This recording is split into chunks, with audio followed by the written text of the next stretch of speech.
தாவீது அரசன் சரி நல்ல இசையமைப்பாளரா ஏஆர் ரஹ்மானா, சரி வாங்க நம்மளுக்கு ஒரு நல்ல ஒரு பாட்டு ஒன்று கொடுங்க. உதாரணத்துக்கு வேளாங்கண்ணியில் நான் குறை சொல்ல, அது அப்பையிலேருந்து வந்துருச்சு. இருந்தாலும் நம்முடைய திருத்தந்தை பார்வையில் அதில் ஒரு குறை இருக்கிறது. வேளாங்கண்ணியில் கொடியேற்றத்தின் பொழுது நம் கத்தோலிக்க இதை சேராத ஒருவர் இயற்றிய பாடலை தான் கொடியேற்றத்தின் போது பாடுவார்கள். அது ஏன் தவறில்லை என்றால் அது கொடியேற்றம், அது ஒன்றும் வழிபாட்டு முறை இல்லை. அதே பாடலை எடுத்து ஒருவேளை திருப்பலியில் பாடினால் இந்த திருத்தந்தை அவர்கள் சொல்லக்கூடிய தவறை வேளாங்கண்ணிலும் செய்கிறார்கள் என்று வந்துவிடும். ஆனால் இது கொடியேற்றத்திற்காக பயன்பட்டு வரும், காலகாலமாக பயன்பட்டு வரும் பாடல். அது ஒரு ஜெப வழிபாடு என்று சொல்ல முடியாது என்று சொல்லலாம். கொடியேற்றத்தை கூட இந்த திருத்தந்தை அவர்கள் தடை பண்ணாலும் பண்ணலாம், கொடியேற்ற முறையை பண்ணலாம். ஏன்னா அது மாதிரி சில விஷயங்கள்லாம் பண்ணி வராங்க. ஆனால் அதை ஒரு உதாரணம், அந்த பாட்டை சொல்கிறேன். அது எப்படி இருக்கணும்னா, தீர்க்க தரிசன ரீதியாக உணர்கின்ற, உணர்திறன் கொண்ட இசைக்கலைஞர்கள்.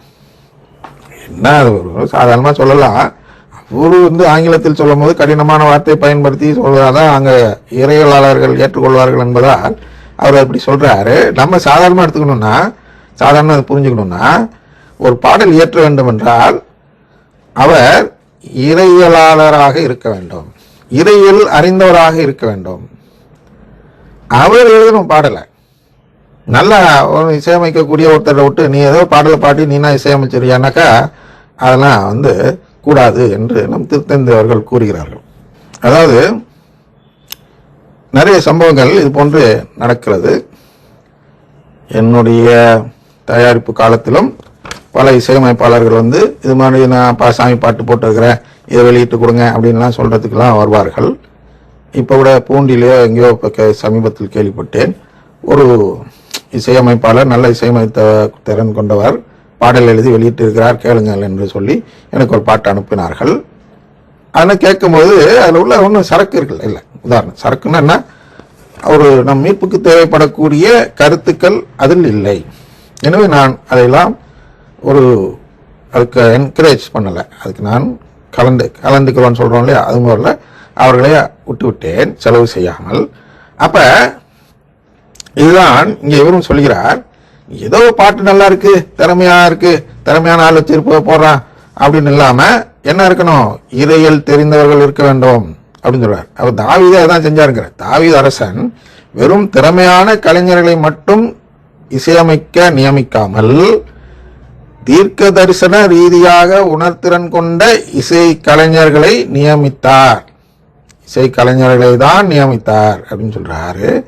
சில இசை முறைகள் தான் வழிபாட்டிற்கு ஏற்றவை, மற்றவை அல்ல என்பதை அவர்கள் புரிந்து கொண்டிருந்தனர். யாரு தாவீது அரசன் காலத்தில் உள்ளவர்கள் புரிந்து கொண்டிருந்தார்கள்.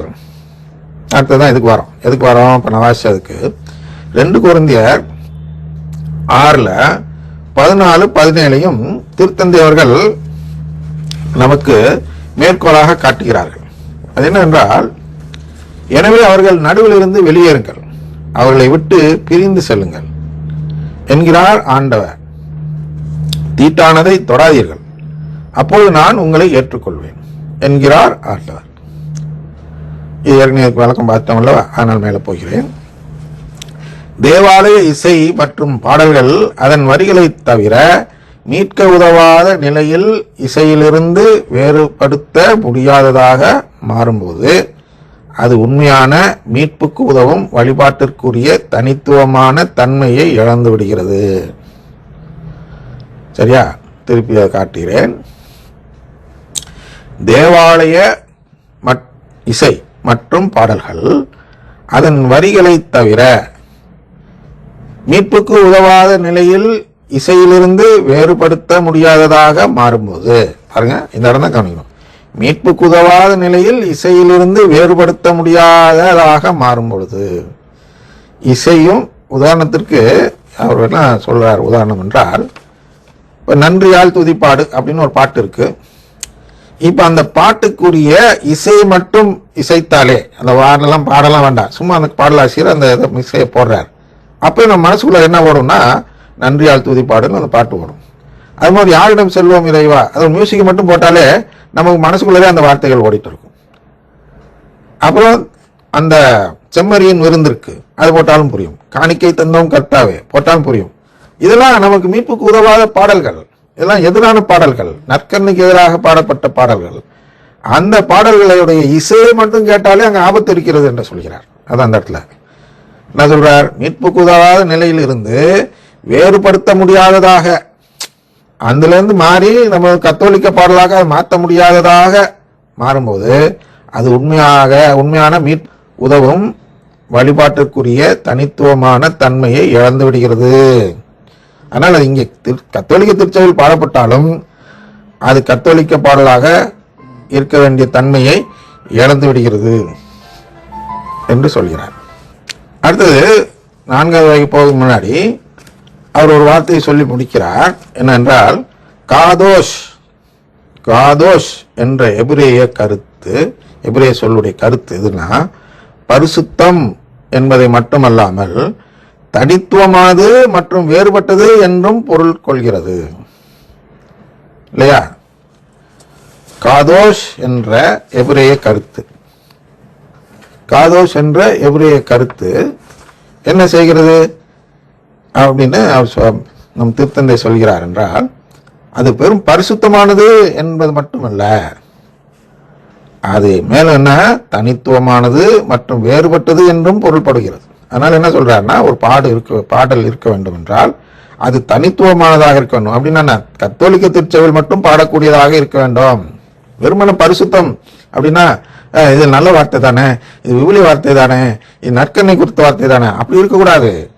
அது தனித்துவமானதாக இருக்க வேண்டும். அப்புறம் வேறுபட்டதாகவும் இருக்க வேண்டும். அவங்க வேறு நம்ம வேறுன்னு காட்டக்கூடியதாக இருக்க வேண்டும் என்றும் பொருள்படுகிறது என்பதால் காதோஷ் என்ற அந்த எபிரேய கருத்தை பயன்படுத்தி தான் நம் பாடல்கள் அமைய வேண்டும் என்று திருத்தந்தை அவர்கள் கூறுகிறார்கள். இதுவரை 3வது வகை. அது 3வது வகை என்னவென்றால், உலகியலான மீட்க உதவாத ராகம் மற்றும் தாளங்களை கொண்ட பாடல்கள். இதை குறித்து இதுவரை பார்த்தோம். அடுத்து 4வது வகை பார்க்க இருக்கிறோம். அது என்னவென்றால், மீட்க வல்ல உண்மையை விட பரவச நிலையை அதிகம் தூண்டும் பாடல்கள். அடுத்து ஆபத்தானது பாருங்க, மீட்க வல்ல உண்மையை விட பரவச நிலையை அதிகம் தூண்டும் பாடல்கள். அதான் இப்ப பார்க்கிறோம்ல, பரவச நிலை தான் அந்த அருங்குடை இயக்க பாடல்கள் நம்மை பரவச நிலைக்கு அழைத்து செல்கின்றன. அந்த பரவச நிலையை மீட்பு பெற்ற நிலை என்று மக்கள் நம்பி அங்கே தாரத்தாயா கூட்டமாக கூடுறாங்க. அது முக்கியம் இல்ல. நம்மளை மீட்க வல்ல உண்மை என்பது நற்கருணை ஆண்டவர் முக்கியத்துவம் கொடுக்காம பரவச நிலைக்கு முக்கியத்துவம் கொடுக்கையில அதுல ஒரு ஆபத்து இருக்கிறது. அது என்ன ஆபத்து என்று அடுத்த நாளை பார்ப்போம்.